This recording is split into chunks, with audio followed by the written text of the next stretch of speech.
Likely, if you've told anyone that you're taking a public speaking course, you've been given lots of advice, such as, well, just practice in a mirror, or always start with a joke, that'll do it, or in dealing with your nervousness, just pretend your audience is naked, that will help. I don't know how that's supposed to help, but enough of you expressed concerns about your communication apprehension, I always just call it nervousness, or your speech anxiety, that I thought it might be time for a presentation and short video. So here we go. We're going to talk about managing your communication apprehension, which I keep wanting to call comprehension, as they called it in the book.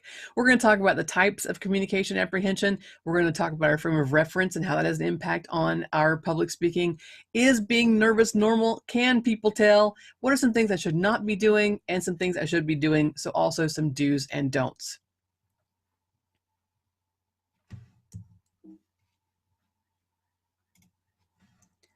So let's get to it.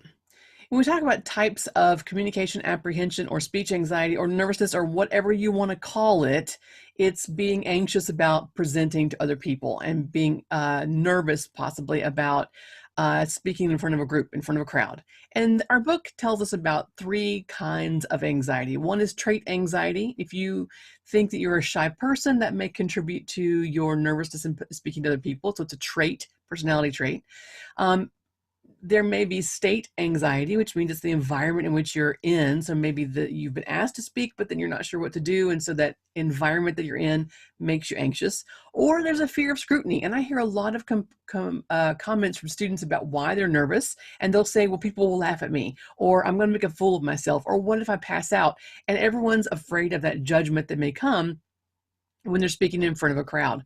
So no matter if you think you may have trait anxiety or state anxiety or scrutiny fear, it doesn't really matter the root of this anxiety or nervousness. There are ways to deal with it and overcome it, manage it, and go on with giving great presentations.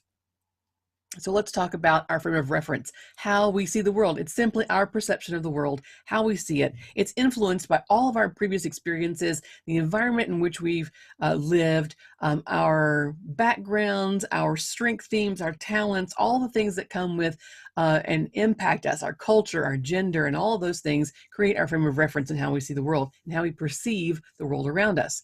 It can have an impact on our speech anxiety because if we've had not so positive experiences in the past with giving public speeches or giving presentations, that's going to impact our frame of reference on public speaking in the future.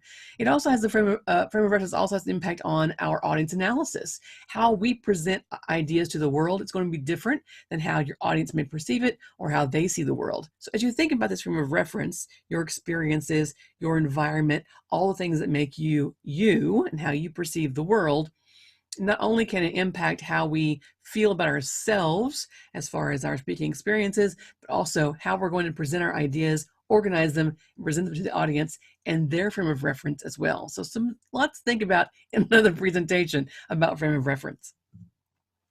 Let's instead move on to some questions you may have, like, is this normal? Yes, being nervous for a presentation is absolutely normal. I totally still get nervous even doing these videos and doing a presentation. So don't think this is anything abnormal. You actually want to have some level of nervousness or anxiety. I think if you don't feel some level of anxiety, then you probably don't care. And you may not put forth the effort that you could if you didn't feel a little bit of nervousness. So just being nervous shows that you have a stake in what's going on, you care about the outcome, and you want to present your information across to your audience well. So that's a good thing, to be nervous. If you've ever performed in any sort of arena, did you play sports? Did you perform in choir or band or orchestra or in theater? Think back to any kind of performance you've had to do. Were you nervous? And if you were nervous, how did you deal with that nervousness? What did you do about it? And if you'll look back, probably if you had a performance where you weren't nervous or you didn't have any anxiety and you thought, yeah, I got this, it probably was not as well performed as it could have been, because you can use that nervousness as energy. And a lot of times if we try to get rid of the nerves, then we also get rid of that energy that comes with it. So just know that being nervous is normal, and you want to try instead to manage your nervousness, those butterflies in your stomach. You don't want to kill them altogether. You just want to make them fly in formation, right? So you want to manage your nervousness, not get rid of it altogether. Make it work to your advantage. So can other people tell that I'm nervous? Well, no, only if you tell us. So we're going to talk more about that in a few minutes, but no one's going to be able to tell that you're nervous, especially if you're doing Zoom meetings. But you also don't want to tell them that you're nervous. And you please know that only your nervousness is probably only felt and heard by you. So only you are going to hear a quiver in your voice. Only you are going to notice if you're shaking at all. And if you go back and watch your videos, people are going to say, I couldn't tell you were nervous. We really can't tell. So you may not know it until you watch yourself on your own recordings, but much of your nervousness is not visible. So keep that in mind. No one's going to know unless you tell us. So don't tell us. So let's talk about some things you do not want to do. And the first one is don't tell us you're nervous. So don't tell us. These are red flags. Don't do these things. Don't tell us. It's the first rule of Fight Club. You don't talk about it. It's the first rule of nervousness. Do not tell your audience or your instructor or anyone else that you're presenting to that you're nervous. You think that might give you some common ground. You go, oh, I'm so nervous. But what it really does is it gives weight to your nervousness, and you acknowledge it and name it, then it doesn't really go away. It makes it kind of worse. So just don't tell us. Just pretend it isn't there. Fake it till you make it. Better yet, if you've watched the video that I posted, fake it till you become it. Even better. Number two, don't rely on gimmicks, especially the ones we talked about early on in this presentation. You do not want to imagine your audience naked. You do not want to practice in a mirror. Making your audience, imagining them naked or imagining yourself naked, it's all just weird. I'm not sure who came up with that. That's bad advice. I would be even more nervous if I thought my audience was sitting in their underwear or in my audience naked at all. So not a good thing to try to imagine. Practicing in a mirror never worked for me. You might try it, but it's not a really good thing to have as something you have to rely on. Every time I would practice in a mirror, I would just end up, playing with my hair. So I don't know. It didn't work for me. I was better off if I just practiced in front of other people or just practiced in general. And the third one I used at the top of this was to always start with a joke. Only if it's appropriate. We'll talk about that when we talk about introductions and conclusions, but jokes are okay as long as they're relevant to the topic and the audience and the situation and whatever else you're doing. So just to always open with a joke and then start talking about a serious topic, probably not the best thing to do. Also, number three here, don't expect perfection. You are not a professional public speaker. You're not a motivational speaker. The reason you're taking this course is to gain experience. And that's what you want to do. So practice, practice, practice. Okay? You do not expect to be perfect on your very first speech right from the gate. Okay? So make sure you don't expect it always to be just perfect. Okay, so you need to practice, practice, practice. And then don't write out a manuscript of your speech. You might think the best thing to do is to write out word for word what I'm going to say, but it really isn't. It's the opposite, because what you'll end up doing is reading it to us. And that's what we don't want to happen. Even with this presentation, I did not write it out word for word. I have bullet points to talk to you about. I have small little pieces of notes that I'm talking from. So I don't have it word for word what I'm going to tell you, but I have a general idea, which makes it more conversational. I can make better eye contact with you through the camera, and I'm not focused on, did I get the wording right? How did I write that down? What am I going to say? Oh my gosh, I didn't write that correctly. And then you end up reading your speech to us. So don't write out a manuscript of your speech. Okay? So these are the things you do not want to do. Don't tell us, don't rely on gimmicks, don't expect perfection, and don't write out a manuscript of your speech. And you're like, okay, well now what do I do? Well, here's the things you should do. Green light, right? Green background, green light. Here's what you should do. Acquire experience. The whole purpose of this course in the first place is to give you public speaking experience, and you need to practice and prepare. So I do not promise that you'll be a professional public speaker at the end of this course, but you'll be closer. Okay, you'll hopefully be more comfortable at the end than you were at the beginning, and you'll be able to go into your other classes or out into the community or at your work, at your job and career, and be able to present to people, know how to do it, put your speech together, and do it with confidence. And that's the goal. Professional public speaker, not quite the goal, but you do want to acquire as much experience as possible. As with anything you're practicing on, whether it's playing a sport or your career field, you always want to acquire extra experience. And that's what this class is for. So do that. And if you want even more experience, you could probably find a local Toastmasters club near you where you can go give speeches. It's a public speaking club called Toastmasters International, and I'm sure they have possibly a chapter near you if you'd like to give even more speeches beyond this course.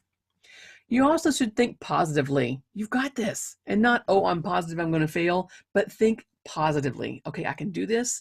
I've got this. Self-talk goes a long way. That voice in your head goes a long way in either encouraging you or tearing you down. So make sure your voice is telling you good, positive things. I can do this. I've got this, right? So think positive. Also use the power of visualization and see yourself in your mind's eye being successful at giving your speeches. This is something you may have also done if you were ever in a performance activity like sports or theater or music, dance, any kind of performance. You could visualize what you were doing. My best and most successful season in marching band was the season that I could memorize all the music in my mind. I knew where I was going on the field, and I was color guards. I had a flag in my hand. I was marching, had to be in step, and I could do all of that, practice all of it in my head, sitting and running through it in my mind and seeing it happen.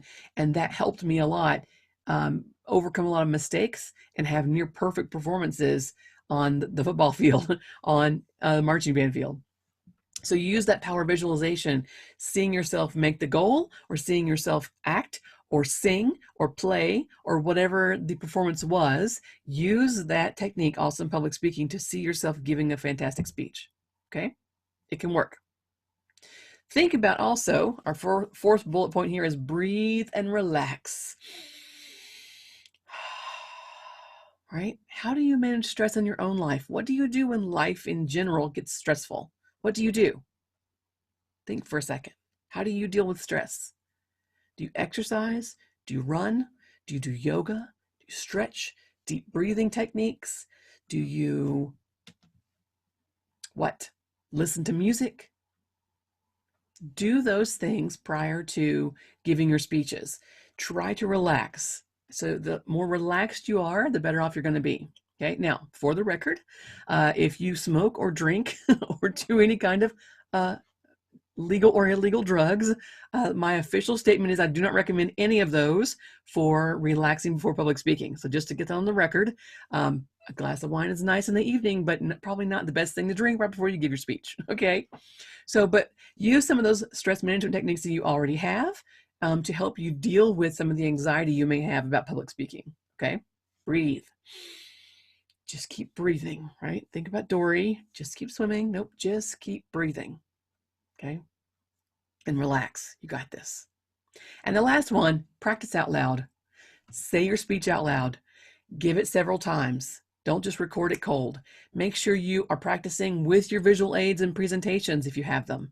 So make sure you have run through your presentation for timing purposes. Make sure you know what you're going to say and when. Practice out loud. I always tell my students on campus, practice in the car, practice at the red light, warm your voice up on the way to campus. So practice your speech out loud, and that will help you in acquiring the experience and relaxing and knowing what you're going to say. Okay. So some things you need to do to manage your communication apprehension. And hopefully these tips will help you. These are some simple things you can do to deal with that nervousness so that you're managing it rather than succumbing to it. You don't want the butterflies to take over, and you don't want to kill them outright. You want to use that nervousness as energy and make your butterflies fly in formation. Okay, I hope this helps. Let me know if you have questions. If you need any other tips, I can try to find some for you. And as we go along, I'm sure you're going to feel much more comfortable as we get more speeches under our belt and we increase our experiences and we practice more. Okay, all right, that's it for now. Thanks.